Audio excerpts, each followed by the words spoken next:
इमाम अहमद बिन हम्बल रहमतुल्लाहि ताला अलैह, आपका कौल है, आपने इरशाद फरमाया मा वजदतु अक़वामन अफ़दल मिन अहले तसव्वुफ़, फरमाया कि मैंने अहले तसव्वुफ़ से बेहतरीन कोई कौम नहीं देखी।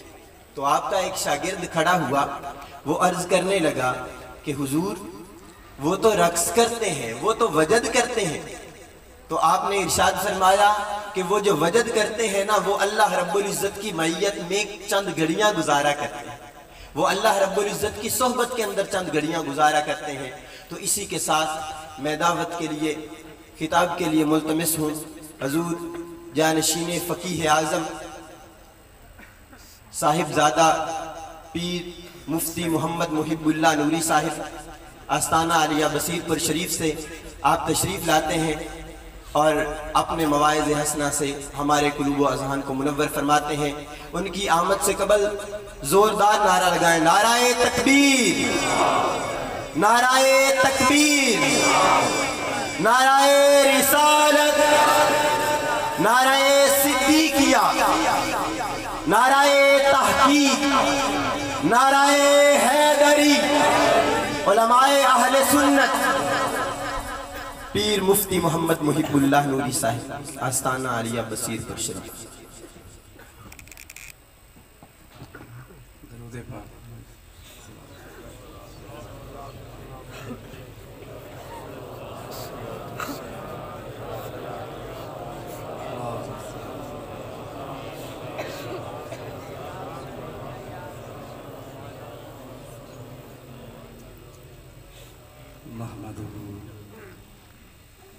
वनुसल्ली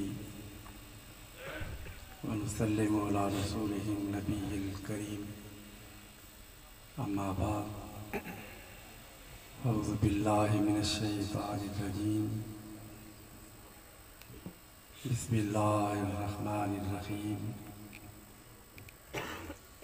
वश्शम्सि वदुहाहा वल कमरि इज़ा तलाहा, सदक़ल्लाहु मौलाना अल-अलियुल अज़ीम।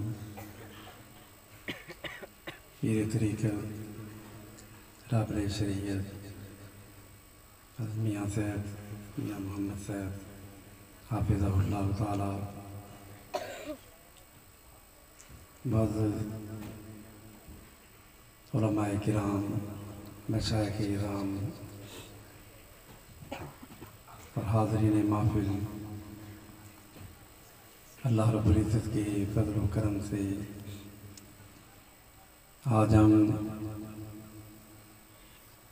जामिया मुहम्मदिया सैफिया के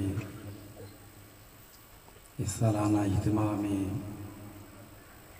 हाज़िर हैं। मुझे यहाँ हाज़िर होकर दिली और रूहानी मसरत हुई कि यहाँ पे दीनी इल्म के फ़रोग़ के लिए रसूलुल्लाह सल्लल्लाहु अलैहि वसल्लम के आपकी शरीयत की इशाअत के लिए, और सिर्फ इल्म ही नहीं बल्कि रूहानियत के और तरीक़त के इम्तिज़ाज के साथ शरीयत और तरीक़त का यहाँ पे इम्तिज़ाज है। पीर तरीक़त हज़रत पीर ज़फ़र अब्बास साहब दीदा मेदू और उनकी बिरादर गिरामी हज़रत अल्लामा डॉक्टर मुज़फ़्फ़र अब्बास साहब के नज़रात से हज़रत पीर साहब क़िबला की रूहानी तवज्जुहात से जो दीनी खिदमात अंजाम दे रहे हैं, मैं दुआ गो हूँ कि अल्लाह ताला इस इदारे को मज़ीद तरक्की अता फ़रमाए। ऐसी महफ़िल के यूँ तो बेशुमार फ़वाइद होते हैं, लेकिन उनमें एक फ़ायदा ये होता है ऐसी महफिल में हाज़िर होकर अहलुल्लाह के साथ मुलाकात, उनकी सोहबत में बैठना, उनकी ज़ियारत करना, आज बड़े अरसे के बाद हज़रत मियाँ साहब क़िबला से इनके साथ शरफ़ नियाज़ हासिल हुआ। अल्लाह पाक ने सेहत आफियत के साथ इनकी उम्र को दराज फरमाया। हाज़रीन मोहतरम, ये एक दीनी मरकज़ है। अल्लाह रब्बुल इज़्ज़त की एक नेमत है इल्म। इल्म की अहमियत और इल्म की अज़मत का अंदाज़ा आप इस बात से कर सकते हैं कि इंसानी जिस्म के अंदर वो आज़ा जिनका ताल्लुक़ उसूल इल्म के साथ है, अल्लाह रब्बुल इज़्ज़त ने उन आज़ा को इंसान के मरकज़ी और बालाई हिस्से में रखा है। इल्म के लिए दिमाग की ज़रूरत है, इल्म के लिए आंखों की ज़रूरत है, इल्म के लिए ज़ुबान की ज़रूरत है, इल्म के लिए कानों की ज़रूरत है। अल्लाह ने सारे आज़ा को इंसान के बालाई जिस्म में रख के बता दिया। इल्म इतना अजीम है कि अल्लाह ने इल्म के हासिल कर असूल इल्म का जो ज़रिया है, उन आज़ा को भी अल्लाह ने इंसानी जिस्म में बुलंदी अता फरमाई। इल्म दुनिया में बड़े हैं। हम जदीद उलूम के मुखालिफ नहीं हैं, बल्कि आज के इस दौर के अंदर हम चाहते हैं कि हमारे मदारस में से, इन मदारस में से जो तालिब इल्म हासिल करके निकले, उसके पास दुनिया की जदीद उलूम जो है वो भी उनके पास हो। लेकिन वो इल्म कौन सा है जिस इल्म के साथ अल्लाह रब्बुल इज़्ज़त ने इंसान को इम्तियाज अता फरमाया, इंसान को शर्फ अता फरमाया?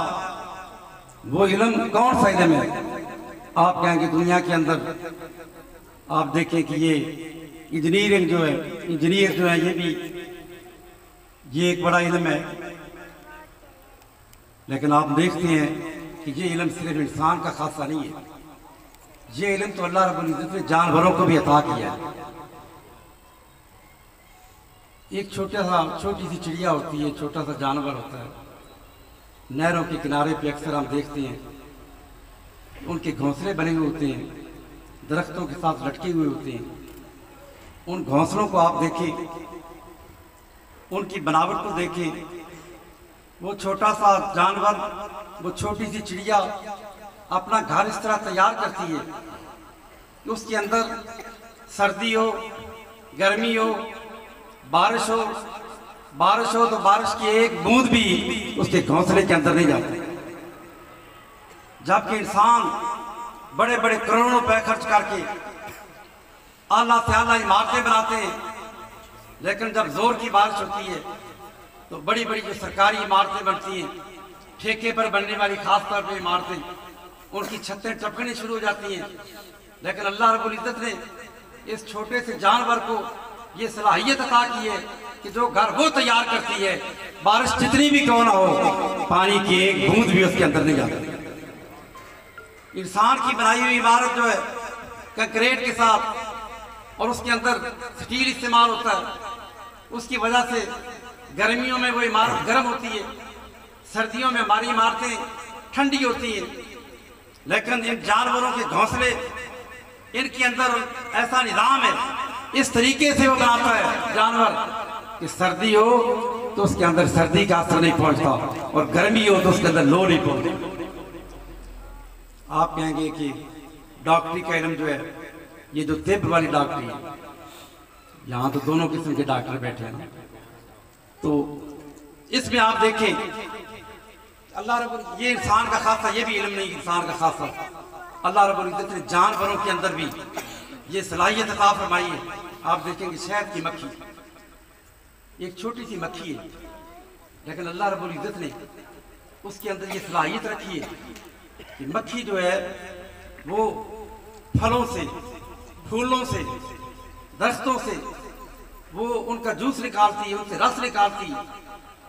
लेकिन पूरी कायनात के अंदर अरबों खरबों किस्म के पौधे हैं, फल हैं, फूल हैं, लेकिन ये मक्खियां किसी ऐसे दरख्त का जूस नहीं निकालती, किसी ऐसे फल का जूस नहीं निकालती जो इंसानी सेहत के लिए मुज़र हो।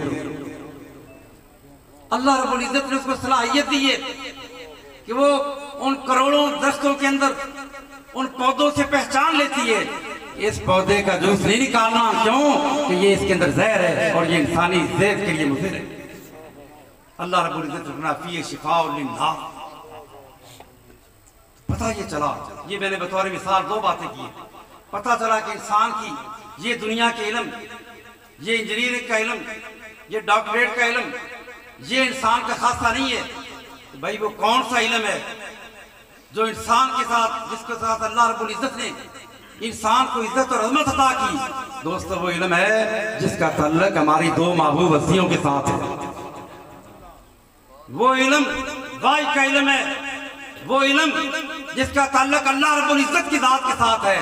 और दूसरा वो जो सारी मखलूक में सबसे अफजल और अल्लाह रब्बुल इज्जत के जो महबूब है। बल्कि मैं तो ये कहता हूँ, हम ये कहते हैं कि हुजूर अल्लाह के महबूब हैं, लेकिन बात मुकम्मल नहीं होती। मेरे आका सल्लल्लाहु अलैहि वसल्लम सिर्फ अल्लाह के महबूब नहीं बल्कि महबूब गर हैं, महबूब साज हैं। कि आपने फरमाया कि लोगों, अगर तुम मेरे मुहिब बनना चाहते हो तो इस महबूब के, मेरे महबूब के दामन से आप वाबस्ता हो जाओ। तुम मुहिब बनना चाहते थे, मैं तुम्हें अपना महबूब फत्ताबिऊनी युहबिबकुमुल्लाह। तो हमारे महबूब हुजूर अकरम सल्लल्लाहु अलैहि वसल्लम सिर्फ महबूब नहीं, महबूब साज होती है कि जो भी दामने मुस्तफ़ा में आ गया वो भी, उसको भी महबूबियत नसीब होगी।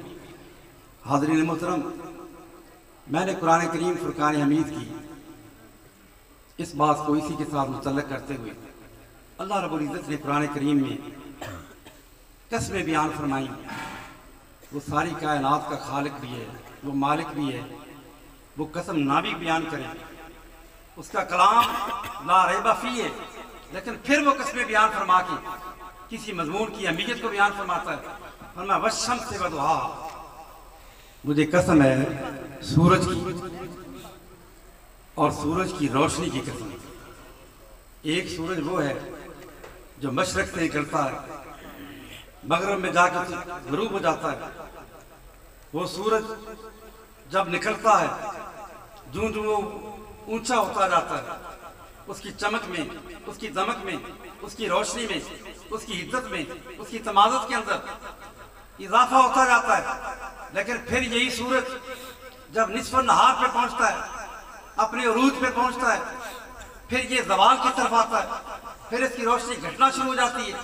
लेकिन अल्लाह रब्बुल इज्जत ने जिस सूरज की कुरान करीम में कसम बयान फरमाई, वो सूरज ऐसा है कि जब से चमका है उसकी रोशनी के अंदर कमी नहीं, बल्कि वलल आखिरतु खैरुल लका मिनल ऊला। नाराए तकबीर, नाराए रिसालत, नाराए तहकीक, उलमाए अहले सुन्नत।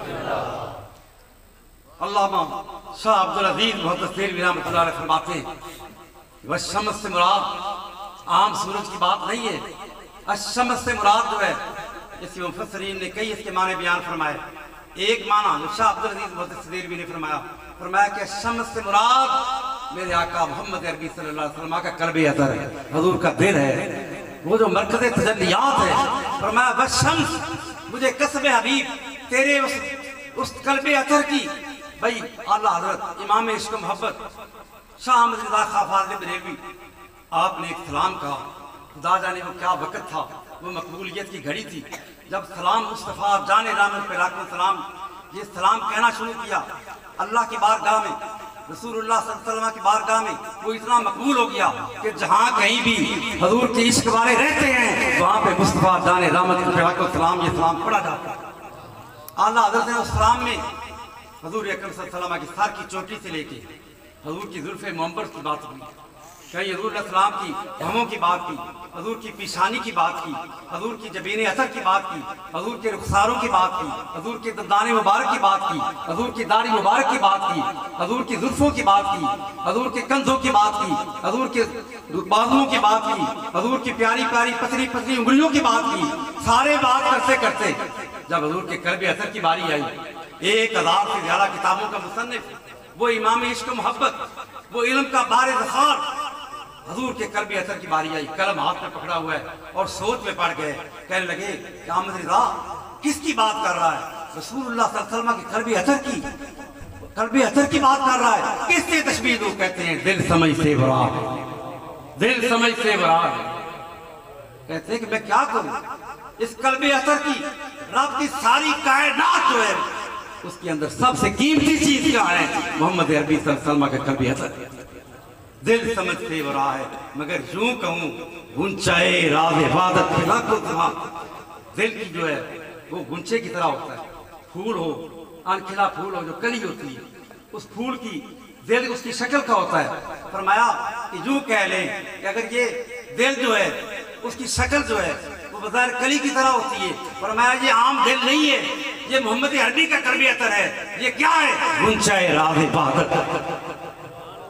शम्स अल्लाह ने फरमाया ये हबीब जो सूरज की तरह चमकने वाली शुआएं, सारे नूर का मरकज जो है वो क्या है? वो तेरा कल्बे अतर है, तेरा मुबारक दिल है। हाँ हाँ, और उस दिल से निकलने वाली नूर की शुआएं, वो शुआएं मरकज तजल्लियात गुंबद खज़रा के मकी मोहम्मद अरबी सल्लल्लाहु अलैहि वसल्लम का कल्बे अतर है। और उससे निकलने वाली नूर की शुआएं जो हैं वो अगर अबू बकर के पढ़ती हैं तो सिद्दीक़ अकबर बन जाते हैं, अगर वो नूर की शुआएं उमर पर पड़ती है तो फारूक आज़म बन जाते हैं, उस्मान पे पड़ती हैं तो ज़ुन्नुरैन बन जाते हैं, अली पे पड़ती हैं तो हैदर कर्रार बन जाते हैं। अगर वो शुआएं बगदाद में जाती हैं तो गौसे आज़म की शक्ल में चमकती हैं, अगर वो अजमेर में जाती हैं तो ख्वाजा अजमेरी की शक्ल में चमकती हैं, लाहौर की सरजमीं पे आती है तो दाता अली अजमेरी की शक्ल में चमकती है, और अगर सिरहान शरीफ जाती है तो मुजद्दिद अल-विसाली की शक्ल में उनका फैज़ पूरी दुनिया के चमक पड़ता है। बस शम्स से बदुहा मरकज क्या है? ये अनवार और तजल्लियात का मरकज क्या है? वो मोहम्मद अरबी का कल्बे अतर है। और उससे निकलने वाली जो नूर की शुआएं हैं वो जहां जहां जाती हैं, किसी को अगर इल्म मिला, अगर कमाल मिला, अगर इरफान मिला, मार्फत मिली, शरीयत मिला, दीन मिला, किसी को जो कमाल मिला वो सारा का सारा कमाल किसे मिला? मोहम्मद अरबी की बारगाह।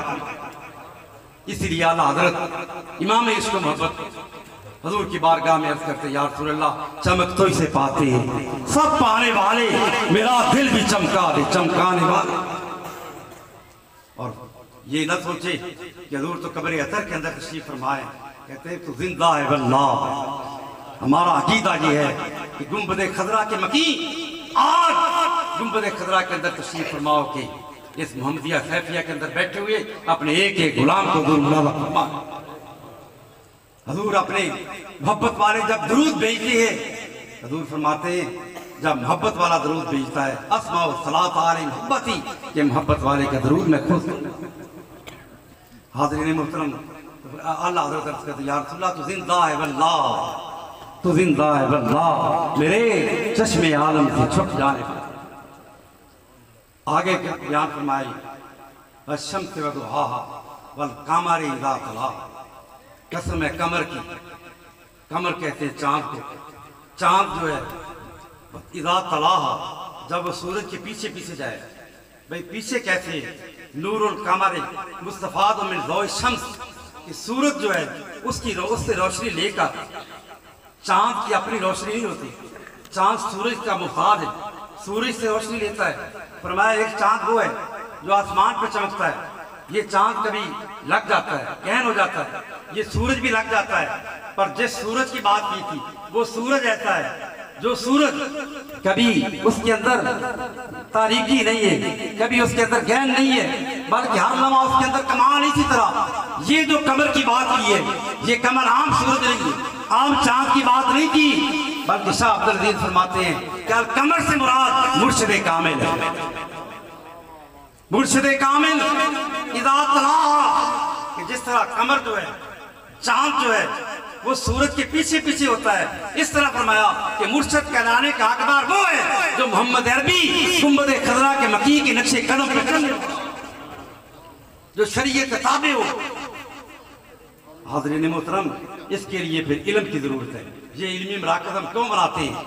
हजरत क्यों सरपरस्ती फरमाते हैं? इसलिए कि हमारे मशाइख जो हैं, हमारे मशाइख वो हैं जो आलम पहले हैं, पहले उनको इल्म मिला। आप पाक बदर की सरजमीं पे जाएं, हजरत बाबा फरीदुद्दीन गंजे शकर, ख्वाजा निजामुद्दीन महबूब इलाही ने नाम सुना। अजोधन के अंदर एक बाबा रहता है, नाम सुना। उस वक्त इल्म के अंदर इतना कमाल पैदा कर लिया था कि बात शिकल के नाम से वो मुनाजिर थे, जिसके साथ बात करते इल्म के अंदर कोई उनका मुकाबला नहीं कर सकता था। लेकिन कहते हैं जब मैं पाक पतन में आया, उस दरवेश और फकीर की बारगाह में आया, फरीद के दरबार में उनकी महफिल में जब मैं आकर बैठा, उनके चेहरे पर जब नजर की, बाबा ने नजर डाली, फिर क्या था, फिर मैंने जब जाके हाजिर हुआ तो आपने फरमाया कि बेटा पहले कुरान पढ़। वो सारी इल्म कहते हैं कि मैं इतना, ये किताब है उलमा जानते मकामात हरीरी, वो मकामात हरीरी की 10 मकामे जो हैं किसी ज़माने में दर्स निज़ामी में 10 मकाले पर आपको शायद 10 भी नहीं पढ़ाए जाते, 10 मकामात पढ़ाए जाते थे, लेकिन वो 40 मकामों पर किताब मुश्तमिल है।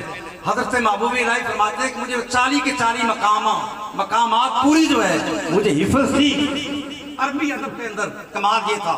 लेकिन जब बाबा की बारगाह में आया तो आपने कहा बेटा पहले कुरान पढ़।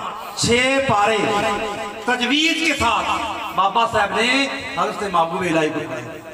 फिर आपने फरमाया कि अकीदा सही करो। अकीदे के लिए हज़रत दाता अली अजमेरी के हम असर थे हज़रत अबू शुक्र सालवी रहमतुल्लाह अलैह, उनकी किताब तमहीद जो है वो सबकन पढ़ाई। और उसके बाद बाबा साहब ने एक बड़ी 2 सफ़हात पर मुश्तमिल अरबी सनद हज़रत ख्वाजा निज़ामुद्दीन महबूब इलाही को अता फरमाई। हमारे बुजुर्ग वो थे, आलम पहले थे, फिर वो मार्फत जो है वो नूर कहाँ से आता था, वो मदीने वाले के सीने से आता था। इल्म तो और भी बड़े हैं, आपको आलम मिलेंगे लेकिन खुश्क आलम मिलेंगे, वो खुशक जायद मिलेंगे, लेकिन वो आलम अल्लाह की बारगाह में वो आलम कबूल है जिसका सीना नूरे मुस्तफा से मुस्तनीर। लाहौर की सरजमीन पे आ जाए, दाता अली अजमेरी आप क्या हैं, आप देखिए कि कश्फुल माजूब को आप पढ़े, जिसके अंदर इस तरीका क्या है कि बात कुरान से शुरू करते हैं, फिर हदीसें लाते हैं, फिर औलिया के अखबार लाते हैं। और कुव्वत हाफ़िज़ा तालीम का ये था कि फरमाते हैं कि कुतुबे मन दर गज़नीन व मन दर लाहौर दरमियान नाजिर सा, फरमाते हैं कि मेरी किताबें तो रहेगी गज़नी में और मैं नाजिर लोगों में लाहौर में आके फंस गया। हाफ़िज़े की बुनियाद पर ये किताब लिखी जिसमें सैकड़ों और हज़ारों कुरान जो हैं बुजुर्गान दीन के मुतअद्दिद आयात को कोट किया। और शरीयत पर इल्म का ये, शरीयत पर अमल का ये आलम था। फरमाते हैं कि 40 साल सफर किया, 6 साल सफर कर दो, 40 साल सफर किया। फरमाते हेच नमाज़े मन बिला जमात न की, 40 साल सफर किया। फरमाते हैं कि 40 साल में मेरी एक नमाज भी जमात के बगैर मैंने नहीं पढ़ी। सिर्फ जमात नहीं, फरमाते हैं कि मैं सफर करता और जुमा इस एतबार से पढ़ता कि जुमा जाके शहर में पढ़ना है। फरमाते हैं कि एक जुमा भी मेरा इस दौरान कज़ा नहीं हुआ। और अगर मुजद्दिद अल्फ़ानी की देखें, सिरहंद की सरजमीन पे देखें, आप उनके मकतूबात देखें तो एक एक सतर से इल्म भी फूटता है, इश्क भी फूटता है। और बगदाद की सरजमीन पे चले जाएं, जिनकी जुबान पर वो कुरान के मुफस्सिर भी थे, कुरान के आलम भी थे। ये पढ़ना पढ़ाना जो है, फरमाते हैं दरस्तुल इल्मा हत्ता सिर्फ कुतबा, पढ़ना पढ़ाना उनका काम था। तो दोस्तों ये क्या है, फरमाया वशम से दो हा हा, ये मोहम्मद अरबी सल्लल्लाहु अलैहि वसल्लम की कल्बे अतर से उठने वाली वो नूर की शुआएं थी। इसीलिए इल्म की तारीफ करते हुए मनसुकियों ने अपने रंग में तारीफ की। किसी ने कहा असूल सूरत शैफ इल्म, किसी ने कहा हाजिर इंदर बुजुर्ग, किसी ने कोई तारीफ की, किसी ने कोई तारीफ की। असूली अपने रंग में तारीफ करेंगे। और जब मुहक्किकीन थे उन्होंने कहा नहीं, इल्म की कोई तारीफ नहीं हो सकती, इसलिए इल्म अजल बदी याद से जो बदी चीज होती है उसकी तारीफ नहीं हो सकती। सूफिया इकराम ने कहा कि इल्म अगर हमसे पूछते हो तो इल्म क्या है। मुल्ला अली कारी ने मिरकात के अंदर ये तारीफ की, फरमाते अल इल्मो नूर मुक्तबतुन मिन मसाबी बिस्कात। इल्म उस नूर का नाम है जो नबुव्वत वाले सीने के अंदर हजूर के कर्बे अतर से जो नूर निकलता है, उस नूर का नाम ही जिसका रास्ता उस नूर से हो जाए, उस मोहम्मद अरबी उस सरापा नूर नबी के कर्बे अतर से निकलने वाली नूर की शुआएं जिस पर पड़ गई, फिर वो मरकज खुद अपनी जगह पर वो एक नूर का मरकज और मंबा बन गया। फरमाते हैं कि वो इल्म वो है जो अल्लाह की बारगाह में मकबूल है। वो इल्म क्या है जो गुंबद खदरा के मकी के सीने जो चमकता है। और वल कमर इज़ा तला, फरमाया कि उस कमर की कसम, यानी वो मुर्शिद कामिल जो इज़ा तला, खाली वो नहीं बल्कि वो मोहम्मद अरबी सल्लल्लाहु अलैहि वसल्लम के नक्शे कदम पे चलने वाला हो, तो वो क्या है, वो मुत्ताबी शरीयत जो है उस पीर को वो मुर्शिद कामिल कहलाने का हकदार है। तो अल्लाह रब्बुल इज्जत ने इस तरह बयान करें। बाद मुफस्सिरीन ने फरमाया क्या शम्स से मुराद हुजूर अकरम सल्लल्लाहु अलैहि वसल्लम का चेहरा है अक़दस है। अल्लाह हज़रत ने फरमाया है कलामे इलाही में शम्स दुहा, तेरे चेहरा है नूरे फ़ज़ा की। बस एक बात करके हुजूर अकरम सल्लल्लाहु अलैहि वसल्लम के चेहरा पाक का क्या हुस्न होगा, हुजूर के चेहरे के अनवार और तजल्लियात का क्या आलम होगा। हज़रत मूसा अलैहिस्सलाम आप कोई तूर पे गए, आप कलीम थे, रब का जब कलाम सुनते तो दिल में मोहब्बत पैदा होती, ज़ौक़ पैदा होता, दिल में ख्याल आता, कभी यह हकीकत मुंतज़र नजर आ लिबास मजाज में कि हजारों सजदे तड़प रहे हैं मेरी जबीने नियाज में, रब आरे नहीं अंत हुए रहे। या अल्लाह अपना दीदार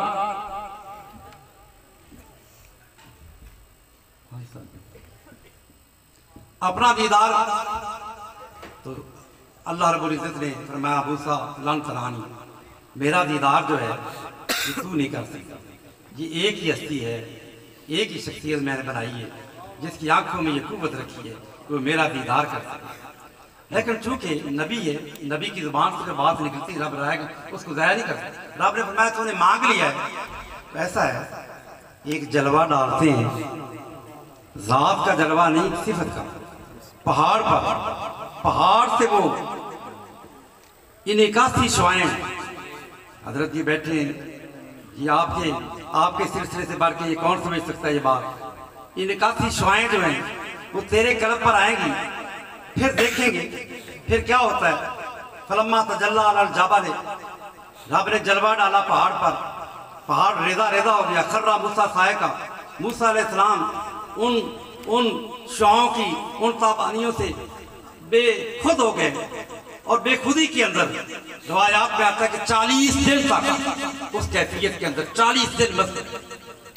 जब होश में आए उठे तो आपने कहा वापस जाने लगे, तो रब ने आवाज की, पर मैं मूसा किधर जा रहा है, या अल्लाह वापस जा रहा हूँ, दीदार तो मैं इस काबिल नहीं हूँ, वापस जा रहा हूँ।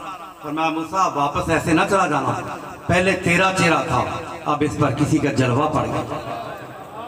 पहले तेरा चेहरा था, अब अगर तेरा चेहरा तू देखेगा, किसी आंख की ताकत नहीं कि तेरे चेहरे का दीदार कर सके, इसलिए कि अब तेरे चेहरे पर हमारी सिफत का एक जलवा। यारो मूसा अलैहिस्सलाम जो है उनके एक जलवा पड़ा, कैसे, सिफत का नहीं, जात का नहीं, सिफत का, बराह रास्त नहीं, पहाड़ से टकरा कर उनके नजर का ये आलम हो गया कि कादिया याद फरमाते हैं कि 36 मील के फासले पर अगर काले रंग के पत्थर पर अंधेरी रात में स्याह रंग की चोटी जा रही हो तो मूसा अलैहिस्सलाम उस काले रंग की चोटी को देख और चेहरे पर असर क्या पड़ा कि फरमाया जो देखेगा उसकी आंख जल जाएगी। यारो ये सिफत का जलवा पड़ा और उस जात के हुस्न का क्या आलम होगा जिन्होंने इस रंग में रब के सिफत का नहीं जात का दीदार किया कि दीदार करवाने वाले ने दाद दी मा जागल बातर व मा। फिर उनकी निगाहों का क्या आलम होगा कि सरे अर्श पर है तेरी गुजर, दिले फर्श पर है तेरी नजर, कायनात का जर्रा जर्रा उसकी निगाहों के सामने है और चेहरा पाक के हुस्न का क्या आलम है। ये बात बाद में करता हूँ, ये बात वाकया पूरा करना। मूसा अलैहिस्सलाम वापस जाने लगे तो अल्लाह ने फरमाया कि अब तेरा चेहरा दुश्मनी देखेगा, या अल्लाह फिर क्या करूं, फरमाया बुरका कर।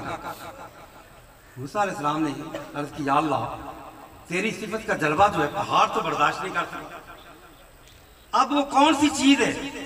कोई लोहे का टुकड़ा तलाश किया, करीब ले गए, लोहा पिघल गया, या अल्लाह बुरका किसका बनाऊं, पर्दा किसका बनाऊं, पत्थर तेरा जलवा नहीं सह सकते, लोहा तेरा जलवा नहीं सह सकते, या अल्लाह क्या करूं? रब ने फरमाया मूसा किसी आरफे कामिल के जिस्म की कमरी ले ले, उसके जिस्म की चादर ले ले, उसको ओढ़ेगा तो वो जलेगी नहीं, वो बुर्का जलेगा नहीं। या अल्लाह आरफे कामिल जो है, अब दरवेशों को कहाँ तलाश करूं? फरमाया ये तो दरवेशों की शान है ना, तू तो मेरा नबी है, तू तो मेरा नबी। अपनी चादर डाल, उसका बुर्का बनाओ, वो जलेगी नहीं।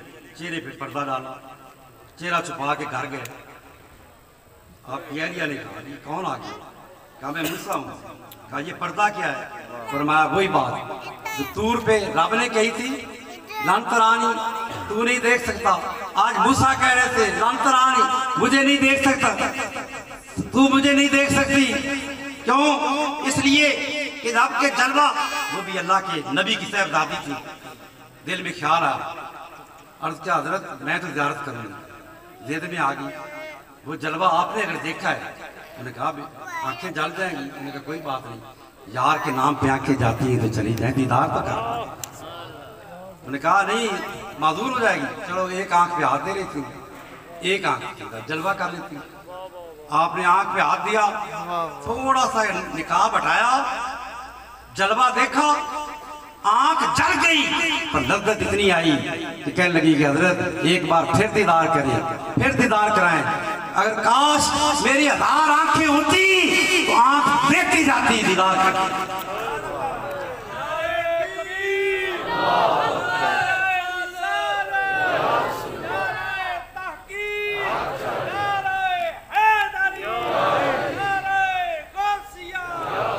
जब अल्लाह रब्बुल इज्जत ने जब अपनी बंदी का ये जज्बा देखा, जहां मर मिटने से कुछ होता है, जब ये जज्बा देखा तो रब ने मूसा अलैहिस्सलाम की तरफ आवाज की। रब ने फरमाया मूसा अगर तेरे चेहरे के अंदर ये ताकत रख सकता हूँ, तेरी आंखों में ये ताकत रख सकता हूँ, तो ये भी मेरी बंदी है ना, जो मेरे लिए आंखें जलाने के लिए तैयार हो गई। ऐ मूसा मैं इसकी आंख में भी जली हुई आंख वापस करता हूँ और इसकी आंखों में ये ताकत रखता हूँ और देखे तो जल जाएगा, तेरी बीवी देखेगी तो उसकी आंखें सलामत। यारो ये मूसा अलैहिस्सलाम की शान है। और जो वो जिनके सदके मूसा अलैहिस्सलाम को भी इज्जतें मिली, वो मोहम्मद अरबी सल्लल्लाहु अलैहि वसल्लम, उनके हुस्न का, उनकी निगाहों का क्या आलम होगा। रब ने फरमाया बस शम्स से दुआ ए हबीब तेरे चेहरा अनवर, तेरे कल्बे अतर की उस नूरानियत की कसम जिस नूर की शुआएं जो हैं जहाँ पे पड़ती हैं, वो फिर वहाँ पे एक नूर का मंबा जो है, नूर का मरकज एक फैज़ बन जाता है। हाज़िरीन मोहतरम, ये औलिया किराम का फैज़ान, ये सूफिया का फैज़ान, ये तरीक़त का शोबा जो ये क्या है? ये उस गुंबद खतरा के मकीन के उस नूर की उन शाएँ हैं, आज भी वो फैज़ान जारी है। अल्लाह रब्बुल इज़्ज़त हमें हमारे क़ुलूब को अल्लाह रोशन फरमाए, हमारे दिलों को अल्लाह जिंदा फरमा दे और हमें हकीकत और तरीक़त और शरीयत पे अमल की और चलने की तौफ़ीक़ अता फरमाए।